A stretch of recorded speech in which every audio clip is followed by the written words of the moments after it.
Hello and welcome to That's So Craven, your one-stop shop for all things Fulham. It's Dave here and we're back. It's after dark. It's Thursday night. We're streaming live on both X and YouTube.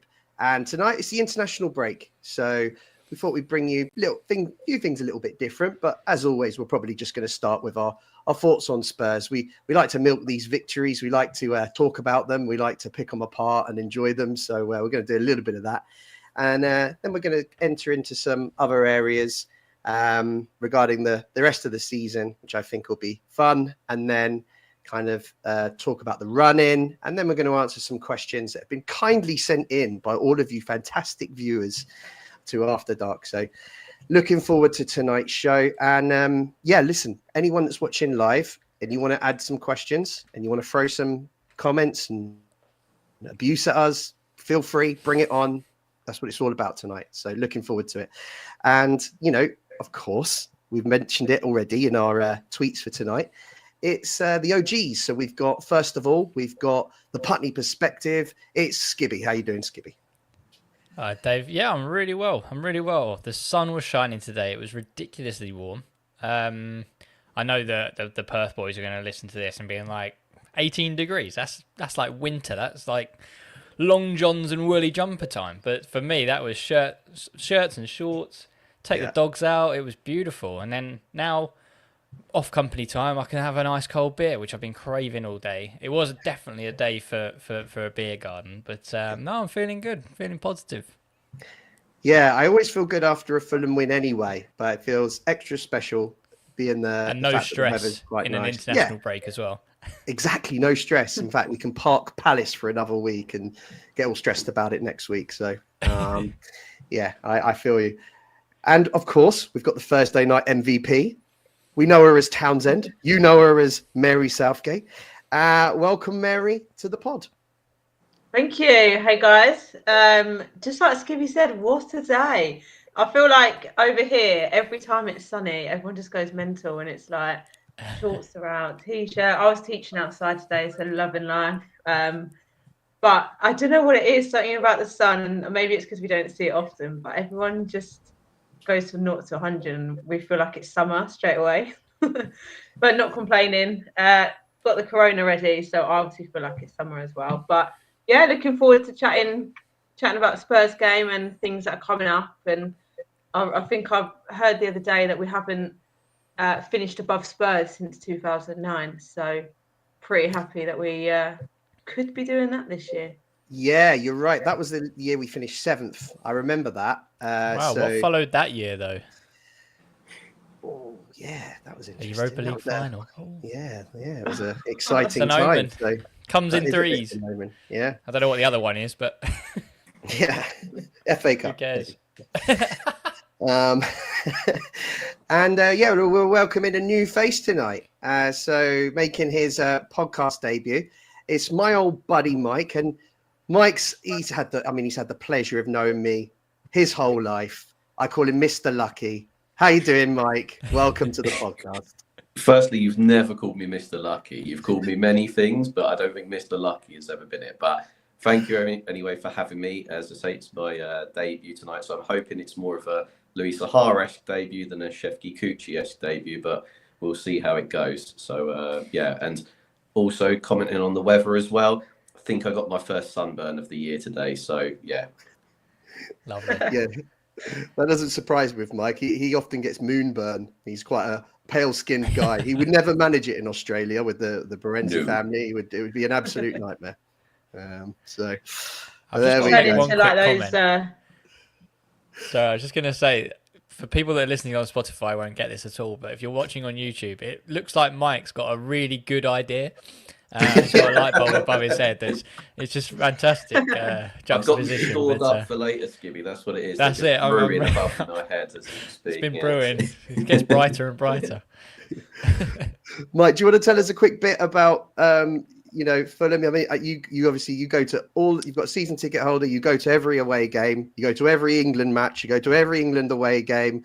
I don't know how you manage it. I don't know how you find so much time. But tell us a little bit about Fulham and yourself.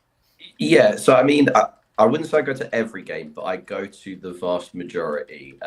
So the only two that I've missed this year for Fulham have been the two League Cup games. So apparently that doesn't make me loyal enough in Dave's eyes, but everybody else, I think that's, to be honest, I fit it in because I have nothing else to do. So it's pretty much, my main hobby and interest. But there's been some good ones this year, so it's been a good season to be following the Whites on the road, and long may it continue. Yes, I do go to England games as well. I mean, I would say I'm looking forward to the England games coming up at the weekend, but I'd be lying. They're very much processional fixtures that are purely designed for getting through to the tournament. So that's another matter. We're here to talk about Fulham, so I think. I've sort of said my piece on who I am as a fan. Yeah, awesome. Thanks, Mike. We've got a quick comment from Claire Green in the chat. It says, Mary, did you enjoy last night's Ashford result? Yeah, they. I wasn't there because I've just so swamped at the moment with coursework marking, which is obviously very exciting. But we won on penalties. We beat Fulham women actually on penalties. We're through to the quarterfinals. So very impressed with the girls. They gave a good result. So very happy with that one. And I think we've got Portsmouth in the next round. So we'll see how we get on with them. But yeah, gutted to not be involved in that one because who doesn't love? I could have done another penalty. Last round we won on penalties, and I didn't scored one, so I could have done it again. Yeah. Was it like where did you put Berger, top corner? Yeah. Well, I did a nice long walk, slow walk. I thought I'm just going to compose myself because I don't normally take pens. Put the ball down. I think I took about one step back, and then bang, went right down the middle. And then, straight in the goal. Nice. Fair enough. Very nice. Very nice. Was good. Yeah, it was a good one. Should we get into Spurs? Should we talk a bit about last Sunday? I mean, great result. I'm not sure there was a lot to talk about until 15 minutes to go. Few penalty appeals. Obviously, a great result at the end of the day, though. Mary, did you enjoy that one? Yeah, I thought we'd win, but 2-0 clean sheet. Didn't quite expect that. But I mean, the game started a bit slow. Probably wasn't that exciting in the first half, but there was lots of exciting moments from the game. From the goals we'll get to, I suppose. But yeah, what a result! I was sort of a bit worried it would become the Man United game where we thought like Man United weren't in their best modes, Spurs aren't as well, and then we don't take advantage of it properly. But yeah, we went and got a 2-0 clean sheet win. What's like as a centre back, I'm buzzing with a clean sheet, but 3 points as well. I think it was a slow start, to be fair, and Spurs had the upper hand in that sense. But I think that's quite a common theme for us actually. Like just pausing on that thought, like we do seem to start a bit slow sometimes. Especially the second half. But I think Spurs started better than us, though they were still giving the ball away quite a lot.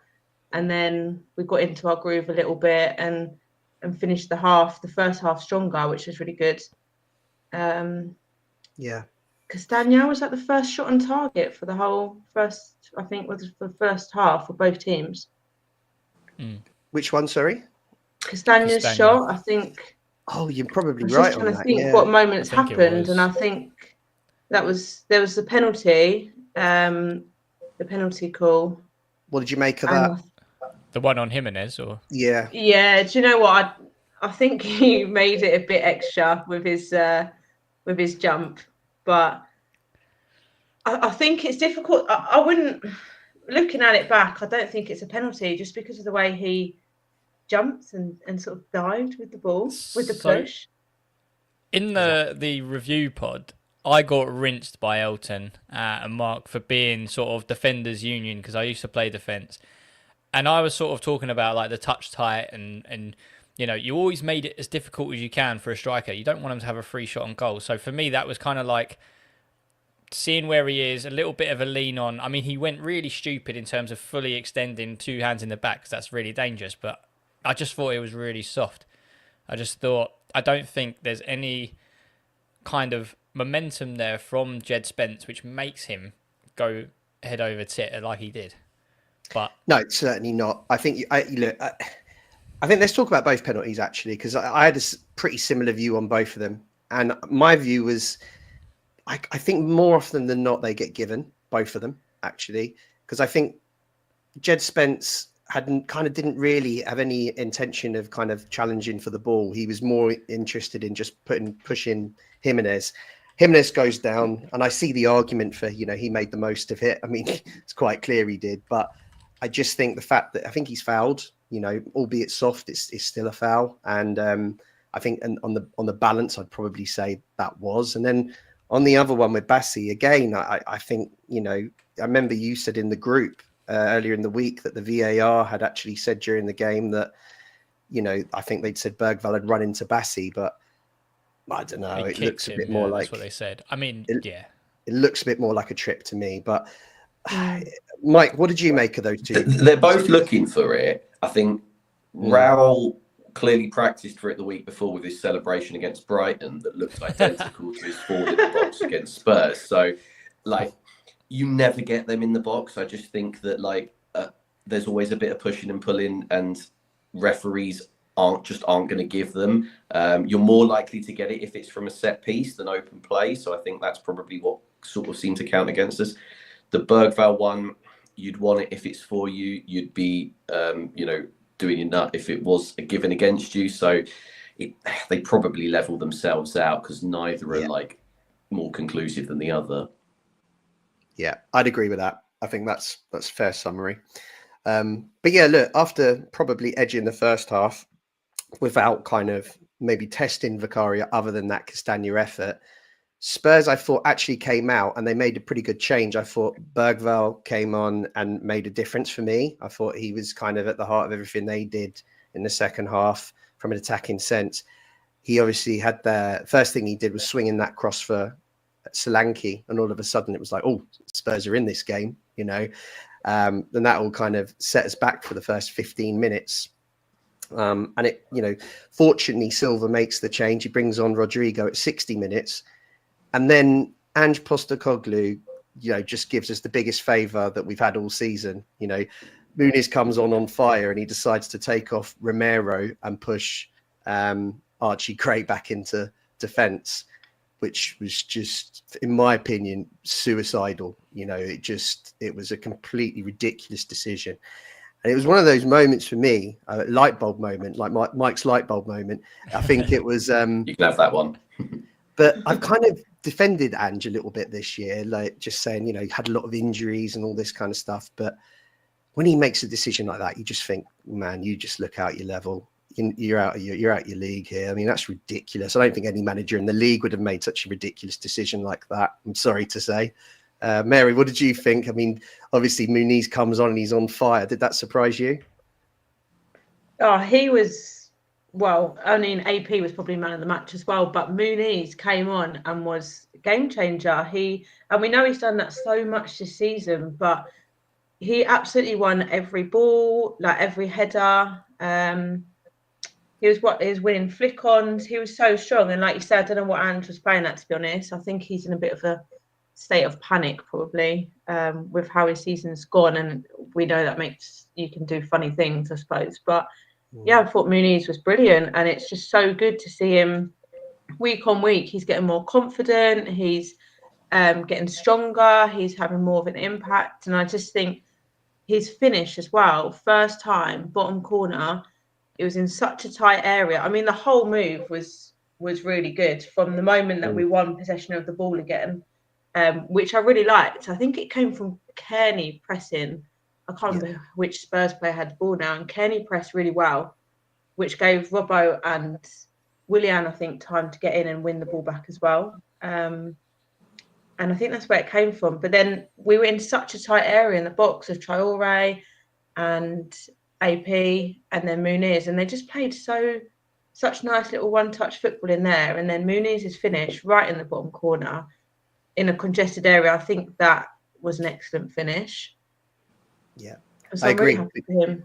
I saw a few people say that he just swung a foot at it, but I thought it was a really composed finish, to be honest, just putting it just out of reach of Vicario. Mike, what did you think? Yeah, agree completely. Like, we've seen Muniz be rash before. That was anything but rash. That was really nice and composed. Okay, probably didn't get the power on it that he wanted to, but with the accuracy, it didn't need that. It was like right in the corner. So yeah, I thought it was a really nice finish. And Muniz has that where he can just mess defenders about a bit more than Raul, and it was the perfect time to do it. And Spurs thought, let's put a child on him at centre back to try and, you know, stop that, and it just didn't work at all. As you said, David, it was a terrible substitution coupled with a good one for us that just really swung the game back in our favour.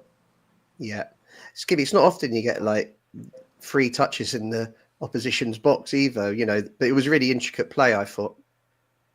Back to defenders union, you'd be screwing if that was your defence. That is terrible defending. To one, I think, allow it to bounce around like it did, to allow Traore to turn on it and get a free shot at basically getting the ball to AP.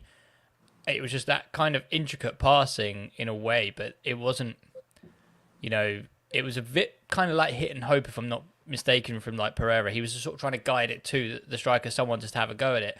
And like you say, if Muniz hits that cleanly, I think if he has a clear shot at that, that gets blocked or goes straight at the keeper. The fact that he kind of gets and tries to guide it into the corner and it looks like a bit of a scuff actually works in his favour. But no, I mean, that just goes back to, I think, if Romero's on the pitch, that doesn't happen. That ball doesn't bounce around like it did. It gets cleared. But as soon as you've got Archie Gray and Ben Davies, who did not have a good game, really showed his age at times, it just really summed up Spurs for me. The way that you're thinking, how is this team with, you know, when you look at, you know, Son, Solanke, Bergvall, all the players that they have at their disposal, you're like, how is this team 15th? And then you saw how they defend, and you're like, okay, that explains it. I'm mystery solved. But good goal for us, but a terrible one to concede. And if we conceded that, I'd be fuming.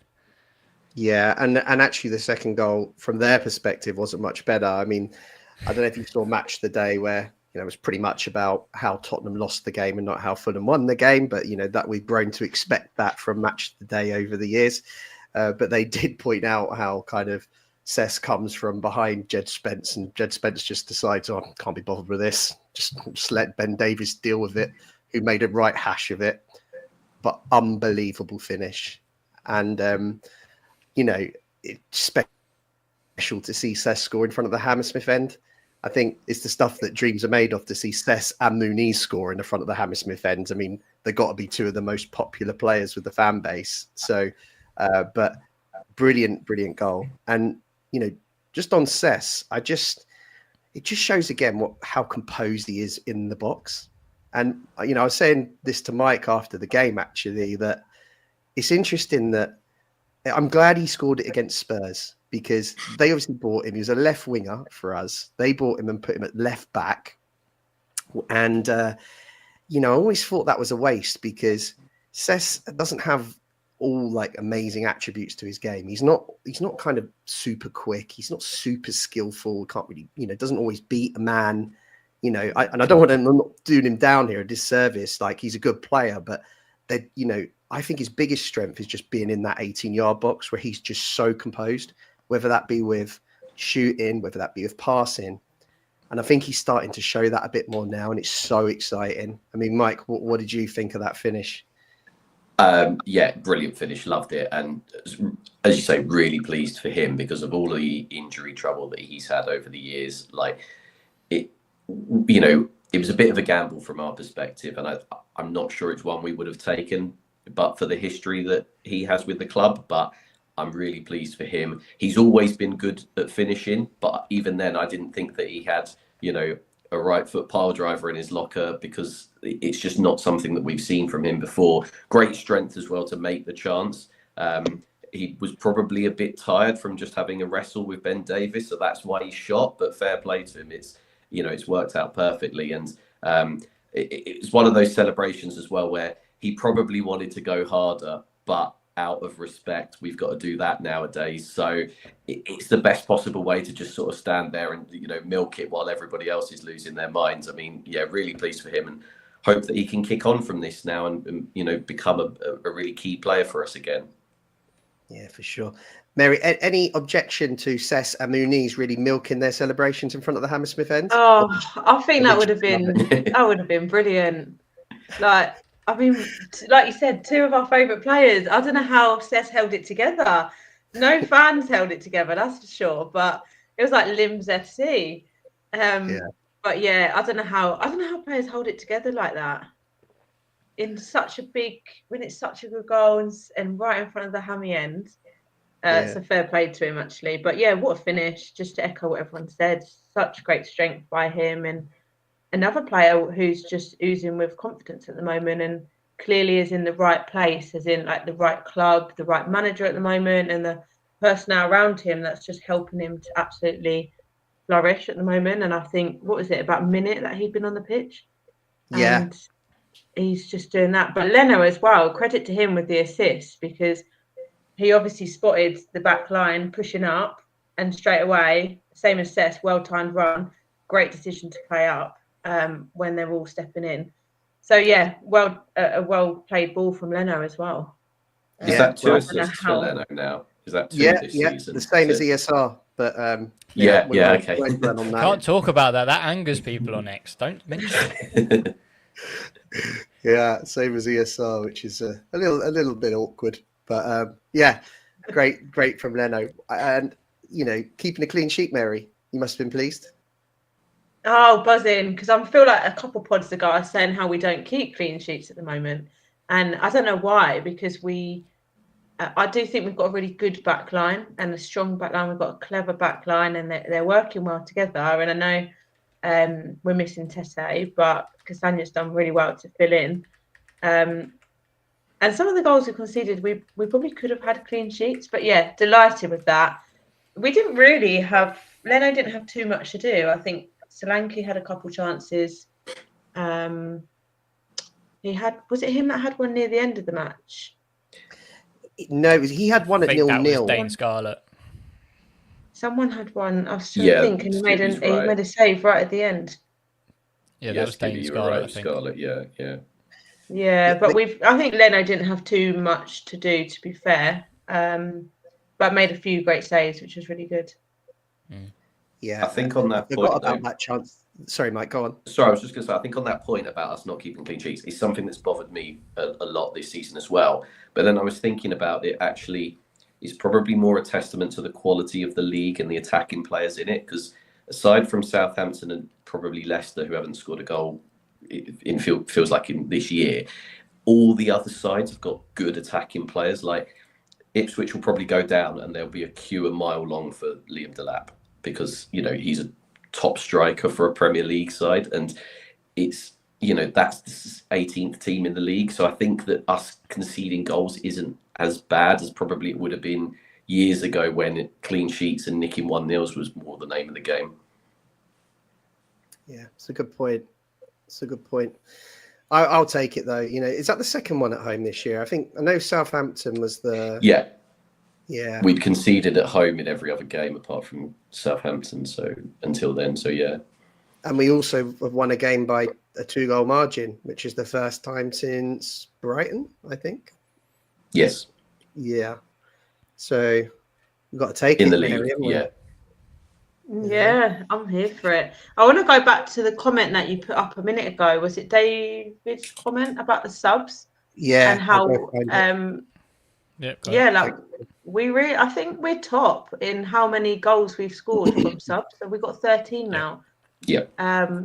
Which just shows, I know we're saying we're a bit thin on the ground in terms of our squad, but actually the players that are coming on and the decisions that Marco's making on the whole with subs is so impactful. And I'm love that Muniz is getting so many. I know then it's who starts, but he's having a great impact coming on as a sub, and some of it, that's what it's about. And Wilson, obviously, I think if he hadn't got injured, he was starting anyway, but he got a fair few off the bench as well. But I just think it's a really important point to make, is that we have scored 13 from our subs, which just is, like I said, credit to the players and how competitive our squad is.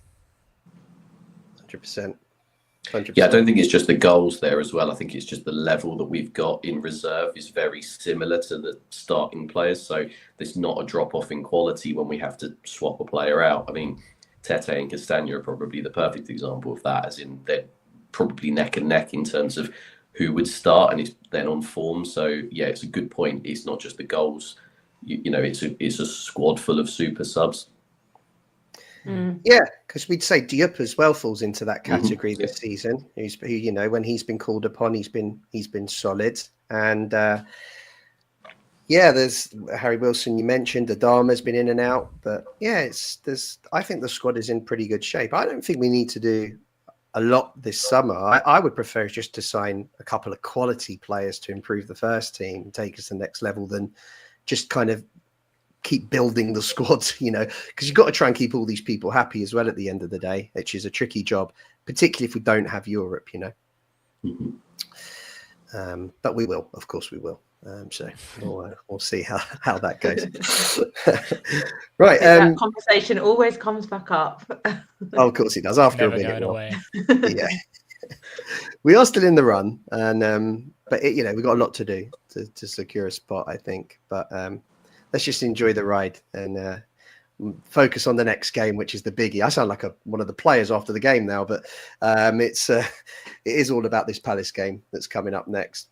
And of course, we'll be doing our full review of that next Thursday night. So we're going to bring a little bit the different element to the show tonight. We're going to talk a little bit about Skippy. What we're going to start with? We're going to start with.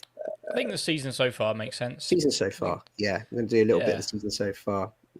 So this is horribly stolen from Fulham Fan News. So thank you very much for the content, mate. But basically, they put on X, Twitter, basically your player of the season, flop of the season, all those kind of categories. And I thought, that's a good thing to talk about. So yeah, we've all done our own.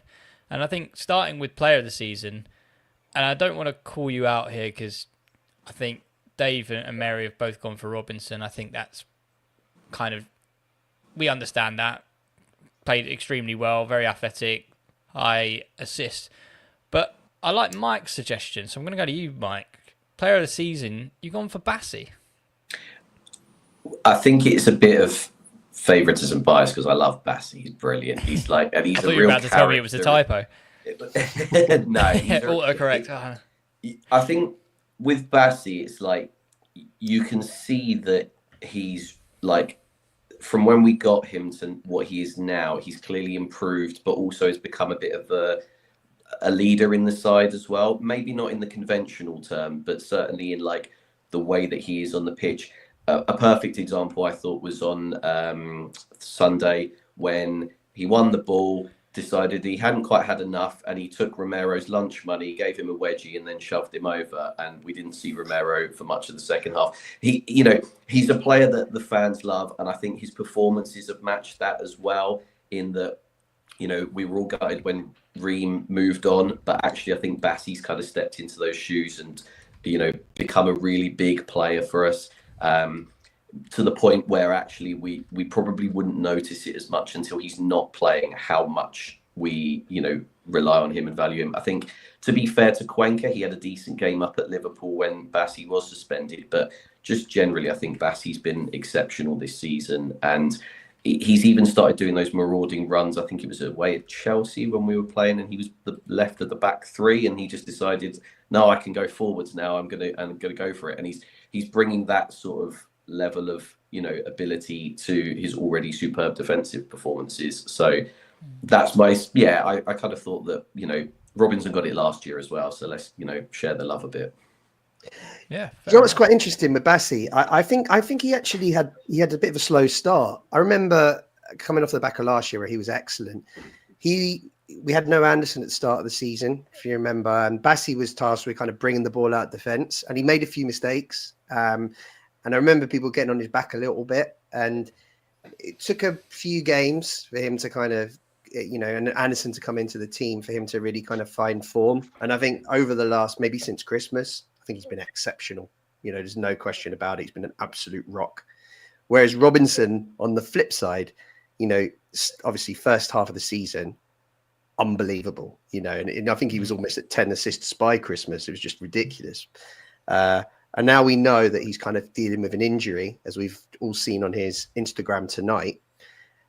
You've seen a little bit. He does look at 90%. I mean, we're still getting good performances out of him, but he's not the 100% Robinson that he was in, before Christmas. And I think he's now creating an opportunity for other players to maybe steal that player of the season spot, which is quite interesting. Definitely opened it up a bit more, isn't it? Yeah. But for me, I was going to go Iwobi just because I feel like he's been Mr. Consistent.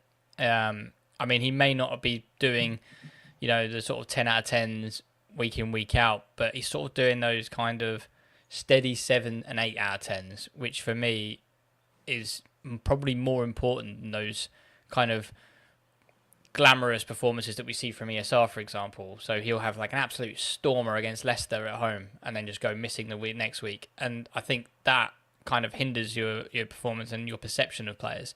But for me, Iwobi's been that kind of first name on the team sheet in that sort of wide area, in our attacking especially, that he's the one who's making things happen. He's picking out those passes. He's putting in some ridiculous crosses for the guys to finish, which, if we had probably a more informed and confident striker, or maybe it is skill set, but if we had a better striker, then potentially, Iwobi is on way more assists this season than he actually is. And I just think that his performances have just been more important as a whole than kind of the individual stats for the area. So, for example, talking about Robinson and his assists and defending, maybe if we start to look at more of his dribbling and passing and keeping of the ball, then potentially, he doesn't stack up as well as other players. Where I just think Iwobi, for his attacking prowess, his winning the ball back, his passing, everything about him at the moment is just pushing for that for me to be player of the season, and I think it's quite well deserved.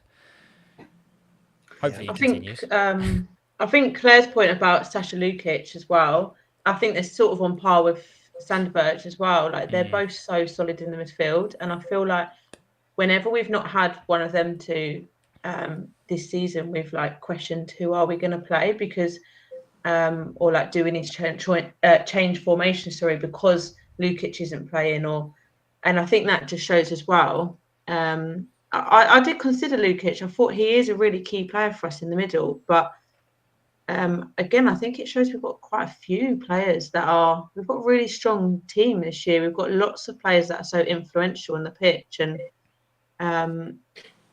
you could go from Leno as well. I was trying to argue in my head, could Leno get player of the season, because he's made some brilliant saves this year and great decision making. And then you go through, like you said, Robinson. We've said Bassi, and then Tete's a bit unlucky being injured, because Tete was having a fantastic season. Yeah, he's due back in a few weeks, isn't he? A couple of weeks. Yeah, he's back training again. Yes, there's been lots of good performers. I just can't have Sander Berge. He's been sensational, and I'd say he's probably one of the best players we've got at the moment on his current form. But he's just not played enough games to count for me. Like, he missed a big chunk at the beginning. He's had an injury around Christmas time, and I think Lukic maybe falls into that category a little bit too. He's had a bit of an injury and suspensions, but there's no doubt his improvement this year has been unbelievable. That was my view on it. No. Yeah. But I think that's quite a good segue, really, talking about how good. What was that? I'm just laughing at no one going for Smith Rowe. Oh, trust me, we get to him in a minute. We'll get to him, Claire. Imminently now.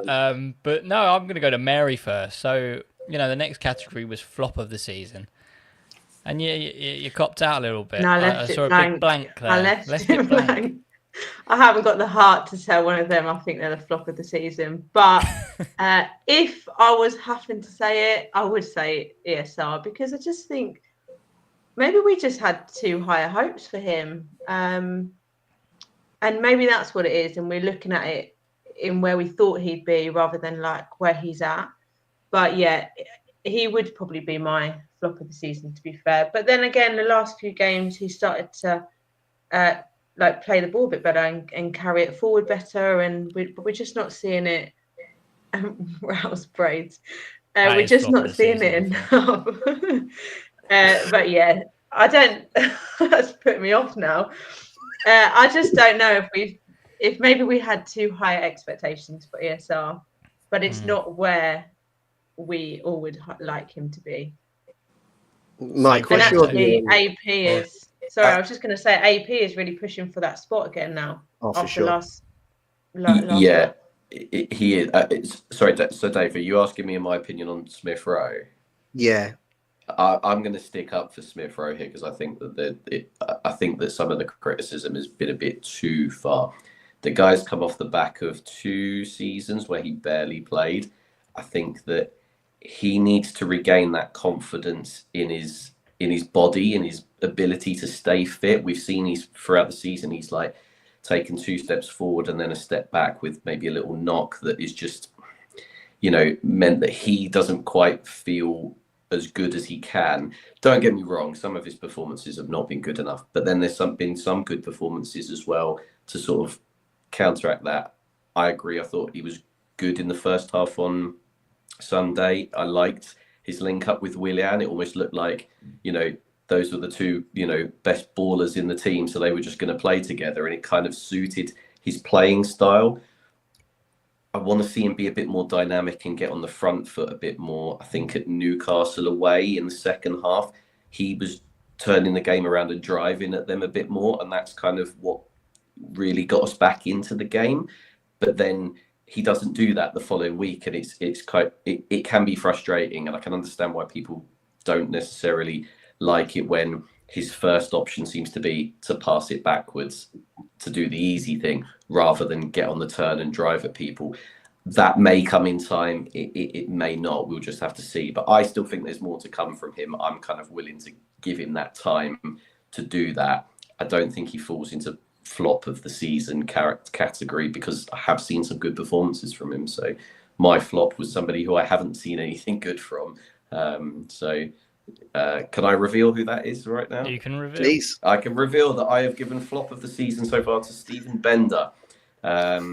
I've yet to see anything that convinces me that he is of the level required.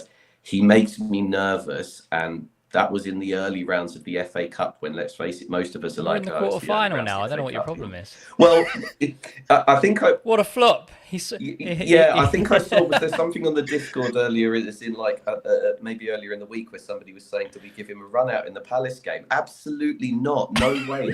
No. We need to actually have a goalkeeper that can do what Leno does in a penalty shootout. So yeah, not for me. I don't hate Bender. I just don't want him in my goal.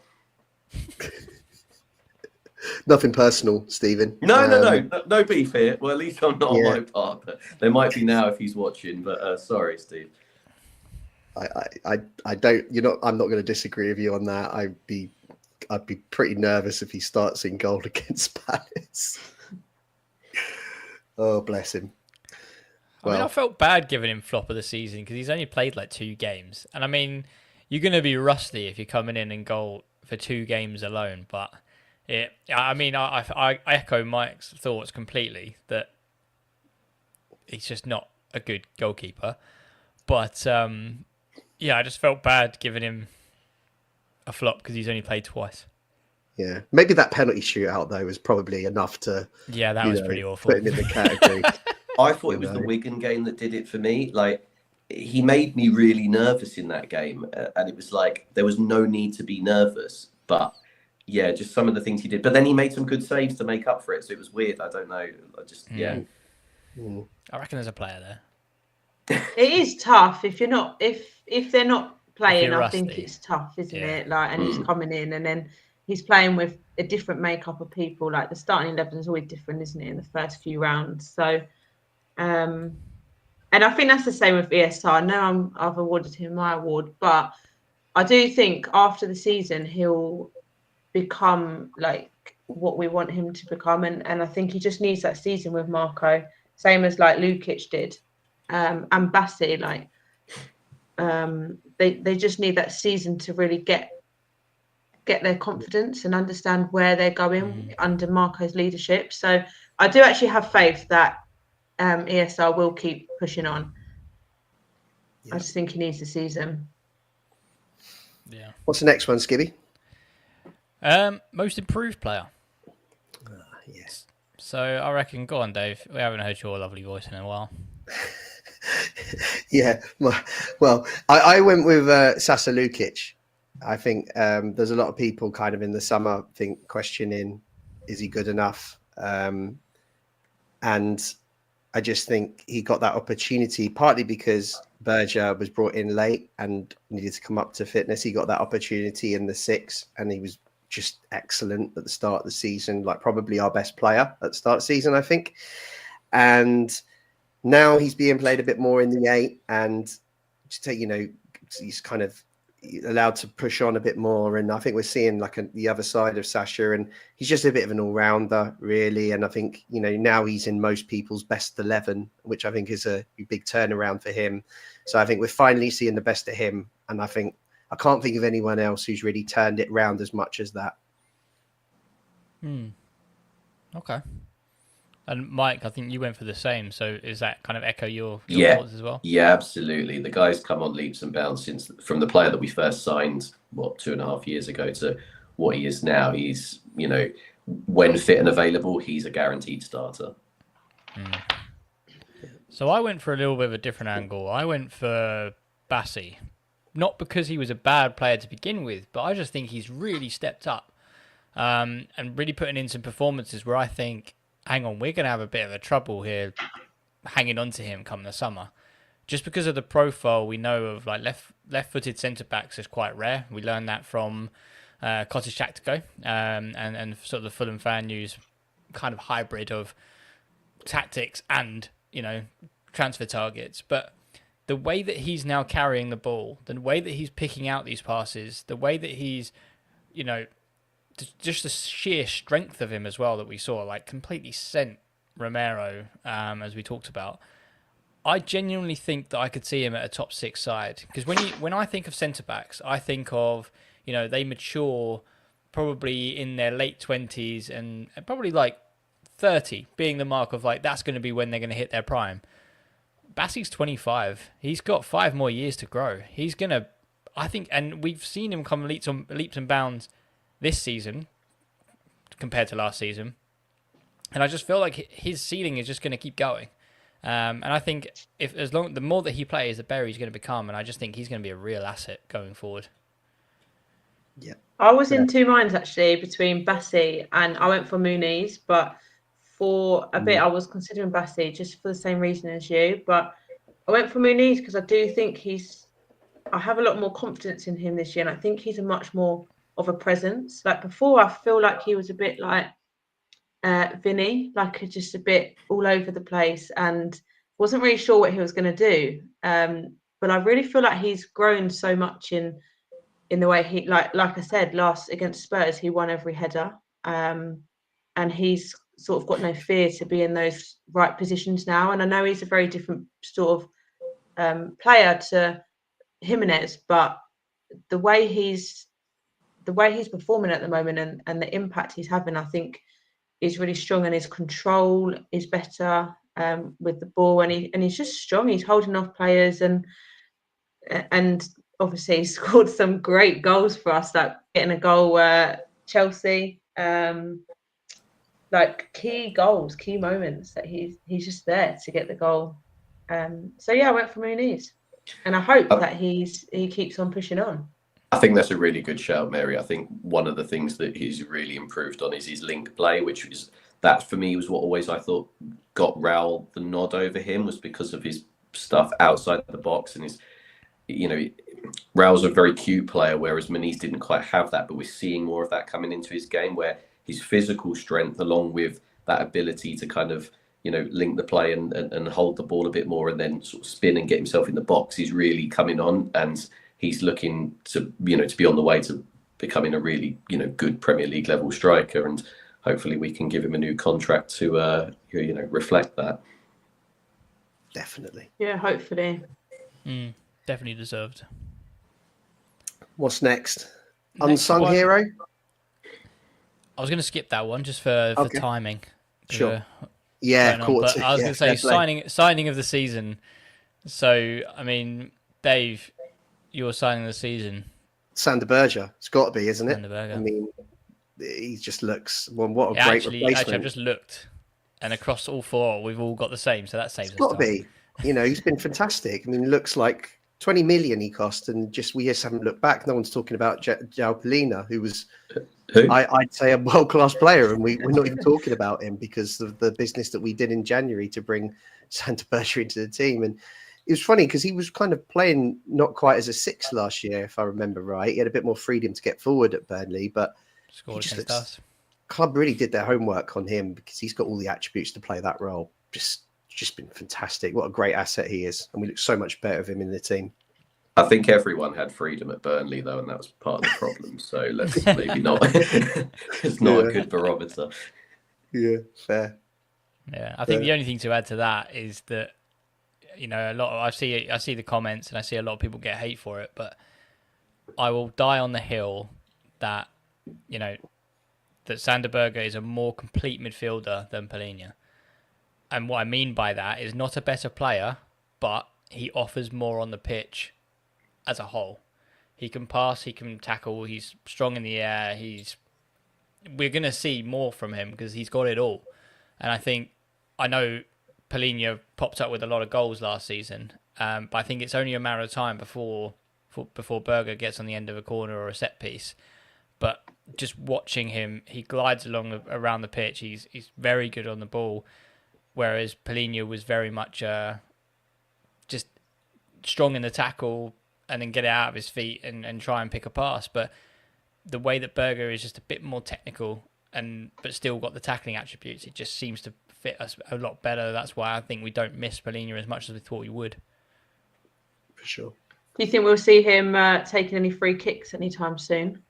Oh, I bloody hope so. That was an absolute perler. It would be nice, wouldn't it, to see him on them, but I don't think we will. No, I don't think so. But yeah, then last but not least, a very good debate here, and it's pretty much a 50-50, but best game. Go on, Mike, kick us off. I've waited my entire life to win at Stamford Bridge, and Boxing Day completed that for me. So I think when we scored in the last minute to win the game, I screamed like a small child, stroke woman, stroke whatever, you know, some sort of wild animal.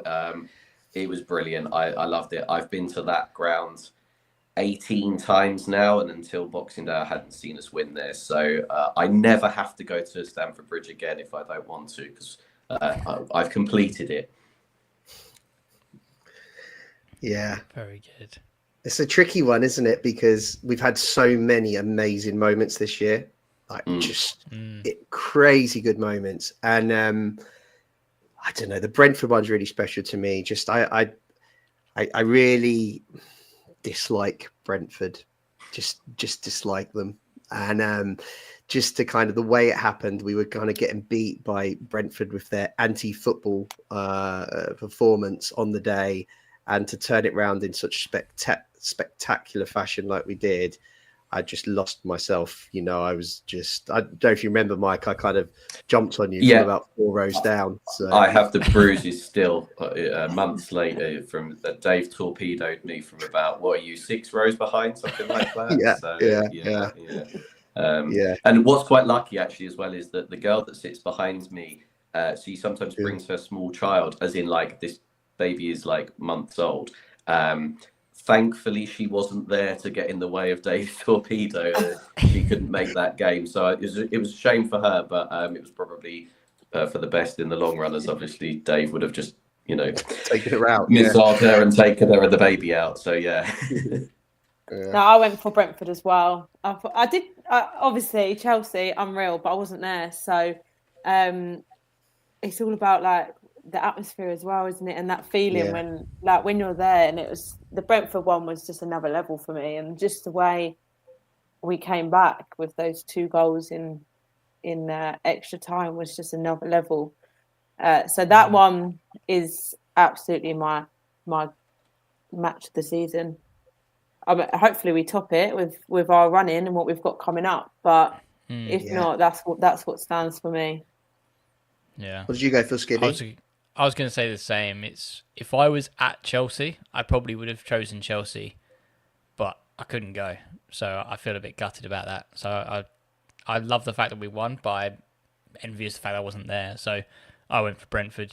It was just unreal, especially when all the players were celebrating in front of like my block as well. It was just pandemonium when the lad ran on. I say lad, the old boy ran on the pitch and was just like screaming in Kearney's face, and it was great. But no, it was just really special. Yeah, nice. Claire. There's always one, isn't there? Well, there's two actually. Southampton at home. Steve went for Preston away, so Preston away got my money's worth. Yeah. Where else can you see? What was it? 30 odd penalty. Oh no, it must be more than that, wasn't it? Because the final score was like 30 something. Went round twice. 60 odd penalties. So, but no, that leads us very nicely into the running. Yeah, the running. So I think we've got 9 games to go to beat. Well, potentially 2 things: qualify for Europe potentially, but also there's also the points tally, the record points tally of 53. Keep me true here. Yeah, 53. 53. So, I mean, without further ado, we'll just kick off with it. And Mike has done his predictions, and he believes we're going to rack up another 15 points, which is going to bring us to 60. So we're not only going to beat our record points total, we're going to absolutely smash it. So, Mike, you've gone for no points against Arsenal and Liverpool, a draw with Bournemouth. Yeah. We're going to beat Chelsea at home. Yeah. We're going to beat Southampton away. We're going to draw to Villa. We're going to beat Everton at home. We're going to draw with Brentford away. And then finish it off with a famous win against Man City to give us 15 points and a total of 60. Tell me your thought process from here. So like, there is a caveat here, and that's obviously the FA Cup. I think depending on how far we go could harm our league performance. So I think the semi-final weekend would be due to play Southampton. I think we could probably beat Southampton straight after playing the back of a semi-final. So I think that still stays at 3 points. But cup final day is also the weekend that the Brentford game is scheduled for.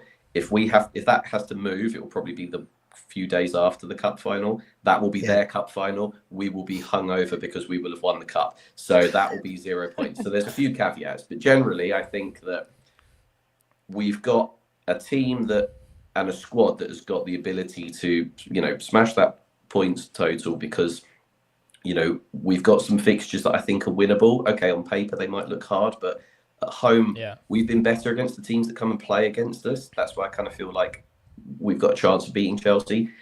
We've lost to Man City something like 20 times in a row. That has to end sooner or later. It may as well be in the last game of the season for us to qualify for the Champions League because winning the FA Cup only gets you into the Europa League. So we may as well just go one step further and completely, make it the best season ever in Fulham's history. So that's my optimistic thought process. That's why I've gone for that. Some might be a little bit more unrealistic than others. So I was going to say, not only are you happy with, our first win at Stamford Bridge in got to be about 40 years or whatever it was, but you're thinking we're going to do the double. Yeah. Annoyingly, we're not playing them now because they're not on a very good run true. At the moment. So, but yeah, I don't know. Why not? Yeah. Do you know what? 60 points would definitely put us into Europe. You say that. I think 60 points was what Man United got last season. They finished 8th. So we think 8th will be Europe this year, don't we? It should just be, but it also depends on where Newcastle finish. Like if Newcastle down tools, they've already nicked one of those European spots. So I don't know. The pessimist in me thinks that we'll finish the place below whatever is necessary to qualify for Europe. So whether that's 7th or 11th, we'll finish the one below it. But yeah, I've gone for the optimistic ones in my scores there, Skibby. Love it. So from one optimist to an absolute pessimist that we're going to boo, Dave, you've gone for a 12-point haul. Yeah. So only 3 points off of that. But the good news is we still beat our total, our record total by 4 points, 57. So you've gone for Arsenal, Liverpool, no points, a draw away to Bournemouth, a win at home to Chelsea, a win away to Southampton, a draw to Villa, a draw at home to Everton, no points to Brentford away, and then end it all with a win at Man City.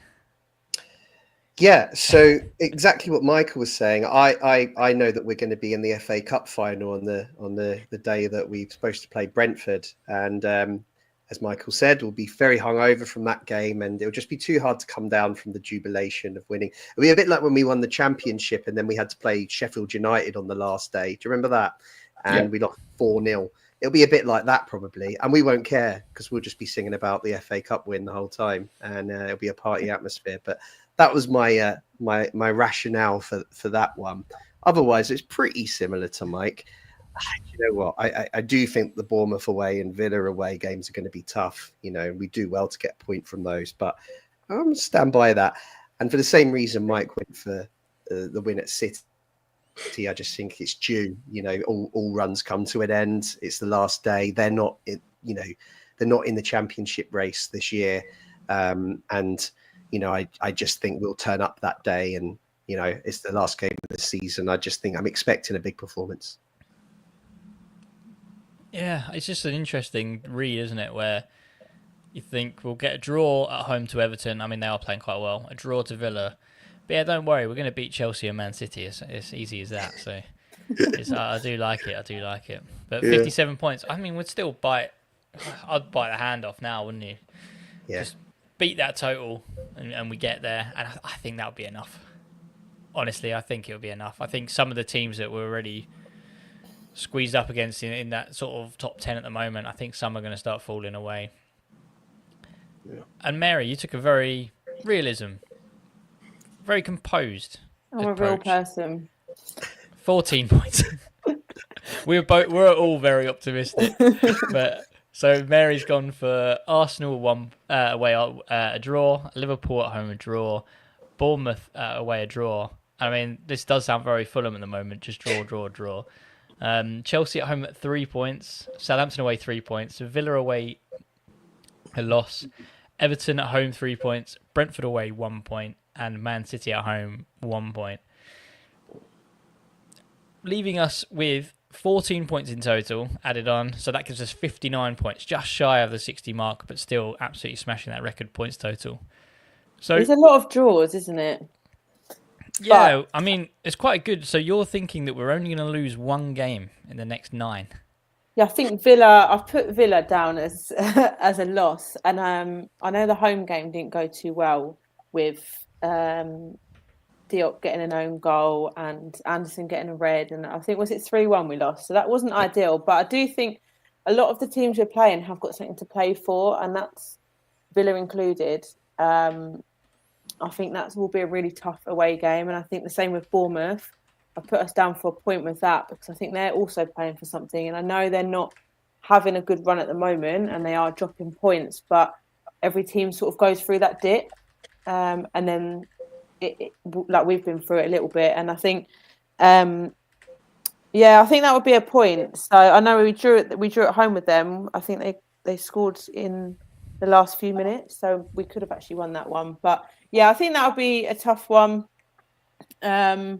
Arsenal, Liverpool, we do well when teams come at us. So I'm hoping that one. I mean, I asked a few of the people the kids at school that support Arsenal. I said, "What do you think then?" And they think we'll win, but I didn't quite have it. I said, "Yeah, that's all right. I'll take that."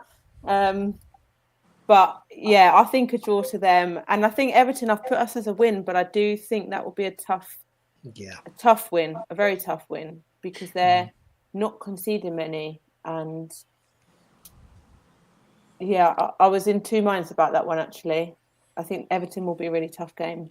I can't remember the last time we beat Everton at home. Feels like a long time. Michael will know. He's brilliant stuff like this. We beat them the season under when we had 3 managers. So I think Parker was the manager at the time. I was going to say we got relegated. We were already been relegated. And I think Barble scored and maybe Kearney.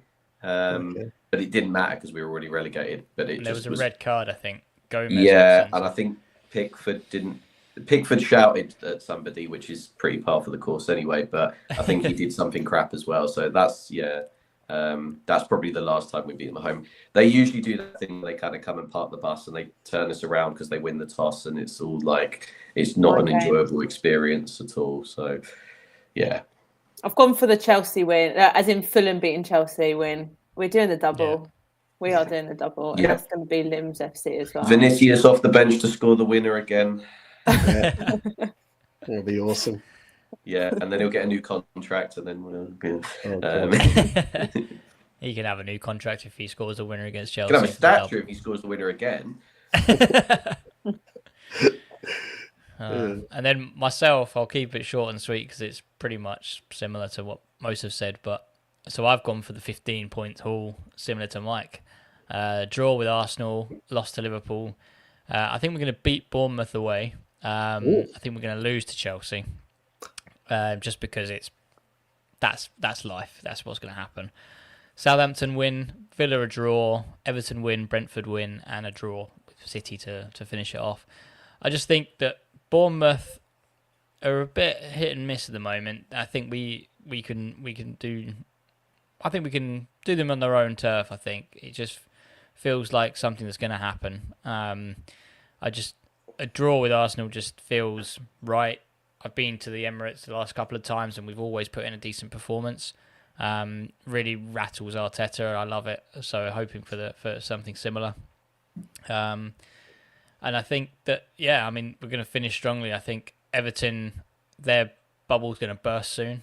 So I know they've had a bit of a resurgence under Moisey, but I think that they're going to sort of come to realise they're not as good as everyone thinks they are.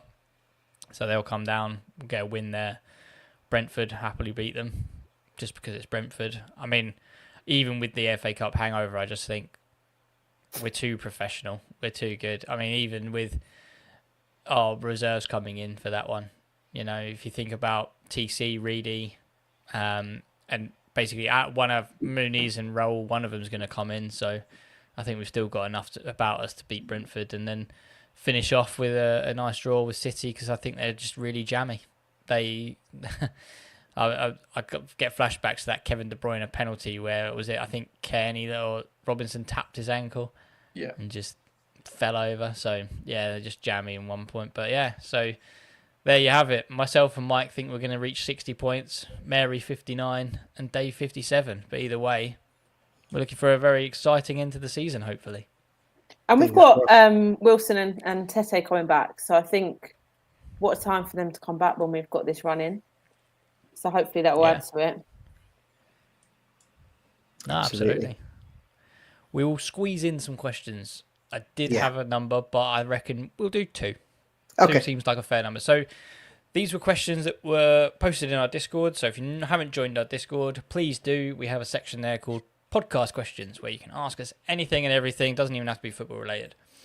But we have been asked, and this is news that's come out of Fulham Fan News about half an hour before we went live, so that kind of ruined the question. But would you keep Raul? And if you let him go, who's the replacement? But Fulham Fan News ruined this by telling us that it's looking like he might be signing an extension anyway. So we're looking like we're going to keep him. But hypothetically, would you keep Raul, Mike? Yeah, I think that would be the right decision. I think we can extend the contract by a year anyway with the option. So I think that makes sense in that, you know, his form's been good. He's chipped in with a good number of goals. He's somebody that younger players like Muniz can learn from.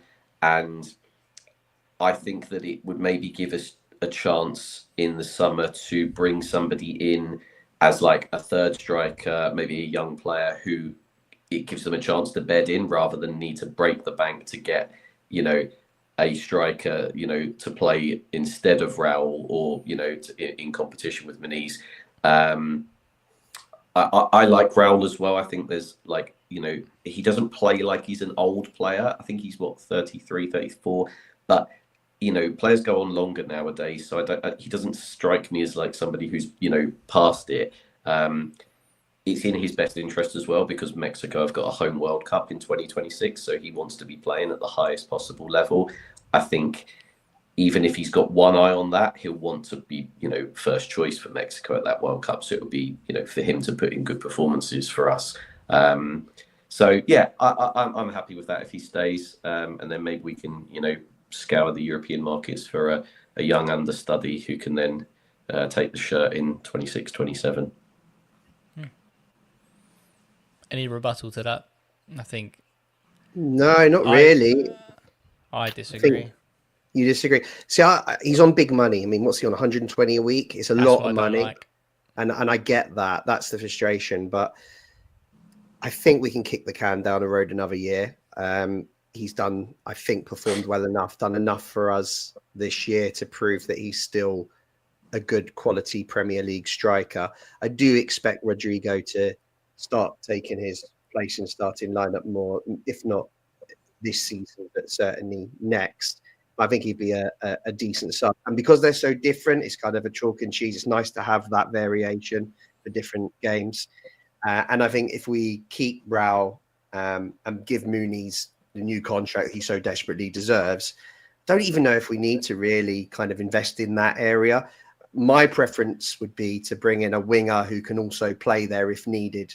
A goal-scoring winger who can also fill in up front, if required. So, yeah, I think I would keep him one more year, and then and I think then next summer look to make that investment in a striker to replace him. I'm much the same. I think it's good to have two strikers that are slightly different.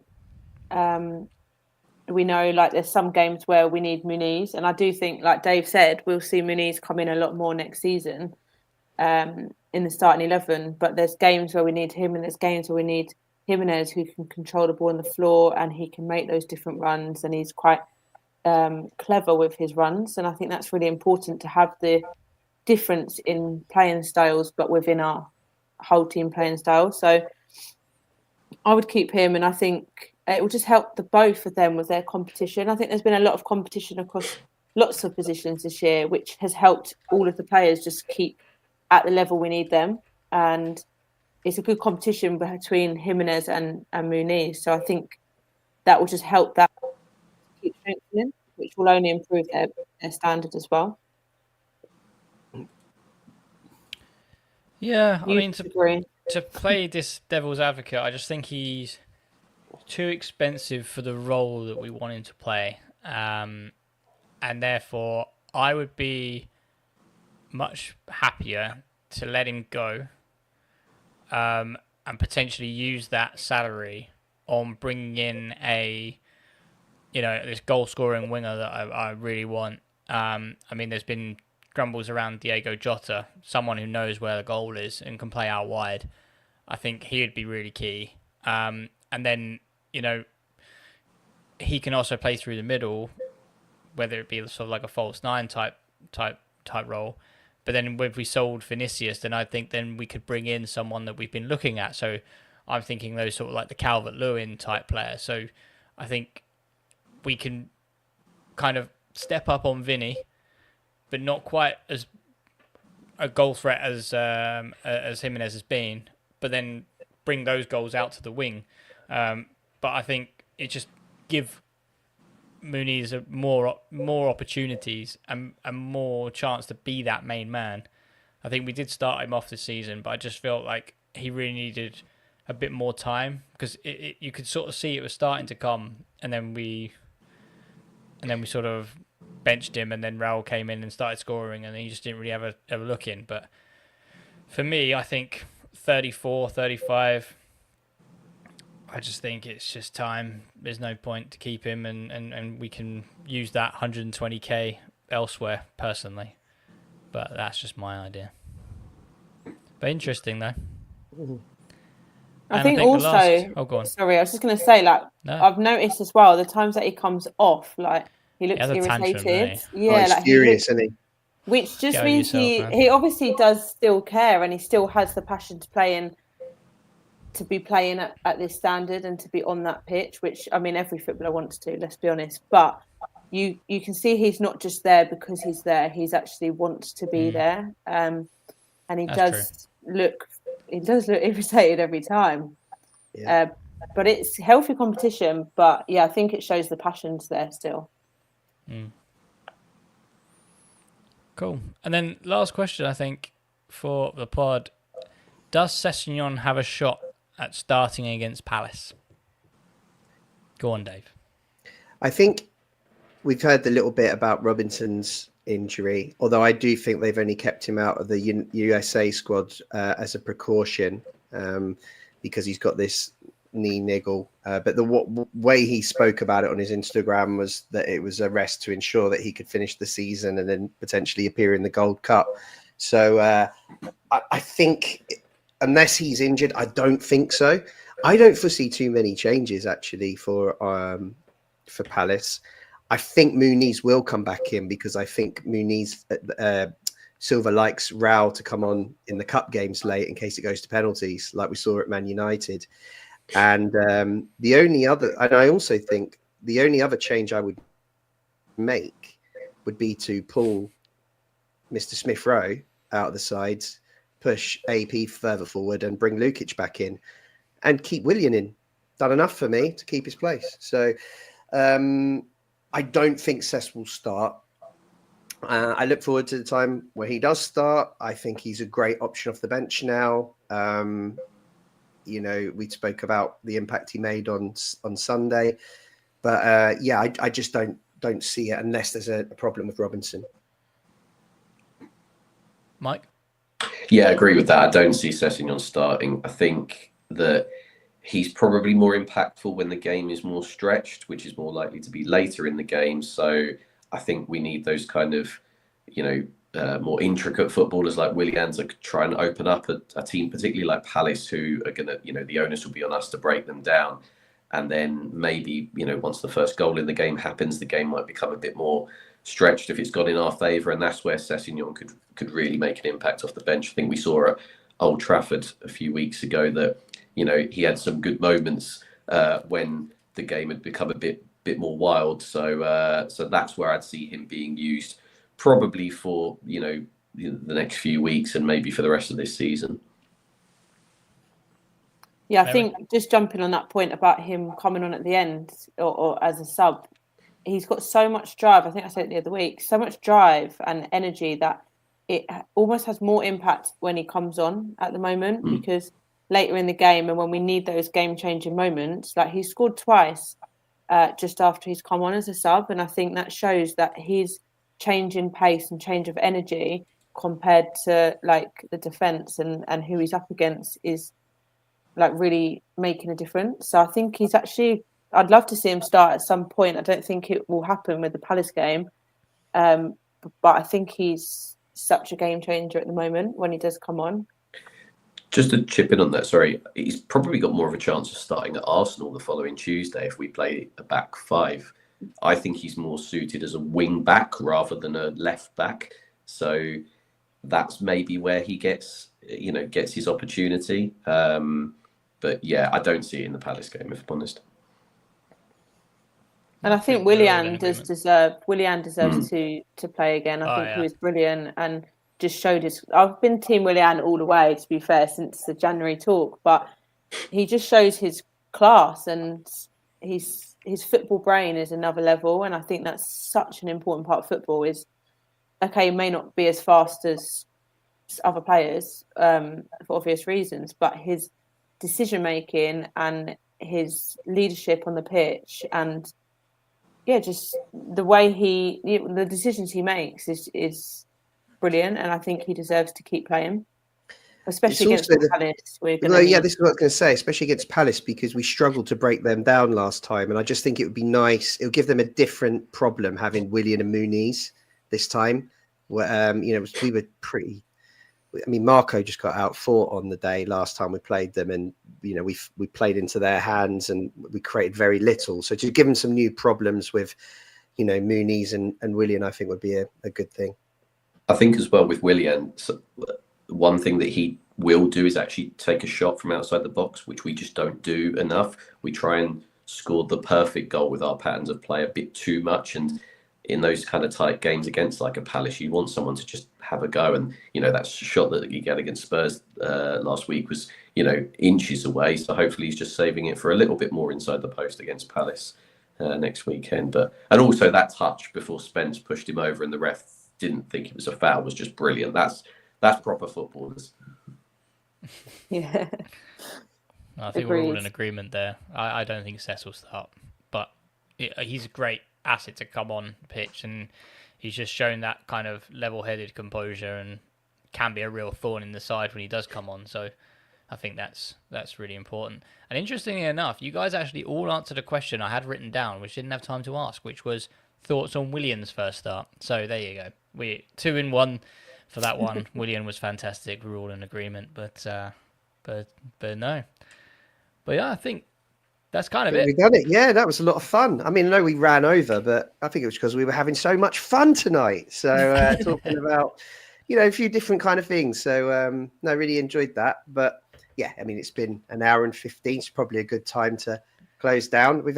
It's been great interaction. People following us tonight, sending us questions, keeping us going and giving us lots of content. So that's been and we're really grateful to you guys for doing that. Just again, in the pod description, there'll be links to all of our social media pages and our Discord channel, which is just popping off at the moment. There's so many new members. So great place to talk about Fulham without all the noise of X and the like. So yeah, make sure you get involved in that. And of course, I'm sure we will do a show on Monday. We haven't talked about it. We'll most certainly be doing a show next Thursday night in preview to the Crystal Palace game. But it's international weekend. So watch England if you want to, like Mike, or if you'd rather. No one's saying I want and to. Just... Yeah, I think I'll just have the weekend off football and look forward to Crystal Palace. But Mike, what a debut! What a great debut! That was, I think, it was more like the Louis Saha debut than the Shefki Kuchi. So as long as it's not Shefki Kuchi levels, then that's okay. I'm happy with that. But I'm sure the people will decide with their various rates and comments as such. But thank you for having me. I've appreciated it. No worries. And we love the light bulb and the way the background is on your camera, like some sort of bizarre abstract painting. It's all been very interesting. And we've enjoyed having you. And Townsend, as always, it's been a pleasure. Oh, loved it. Really enjoyed it. And the different interactions we've had with the chat and with each other, just on like how the season's gone and reliving a few moments like the Brentford game and Chelsea and London derbies, just to say, like, we are absolutely bossing them. So yeah, it's been nice to chat and just like have a moment to think about the season and what's coming up. So actually also we've all sort of been on the same wavelength with where we think it will go, which is quite interesting. But yeah, really enjoyed it. So on to the next one. Yeah, and Skibby, thanks for all the prep today and these new segments, because I've been so busy, so I didn't have any time to think about After Dark until about 10 minutes before it started. So thanks for all the prep and getting us through it. All good, but yeah, I have got a ticket tomorrow, so I am going. But I'm just thinking about Palace and that FA Cup game. One game from Wembley is madness, and I'm going to Wembley tomorrow, but it's just not the same. But is it a recce, Gibby? Is that what you're doing, mate? Just sounding out where you want to sit? Yeah. I'm just finding out where the acoustics are best for the semi-final. Yeah. If you see a weird guy walking around clapping around Wembley Stadium, that's just me just testing the acoustics for my perfect seat. So there you go. But no, it's been a good night. It's been a good night. Yeah. Yeah, so thanks to everyone for joining, and thanks to everyone for commenting and following along. And as always, Mary, will you see us out with a U Whites? You Whites!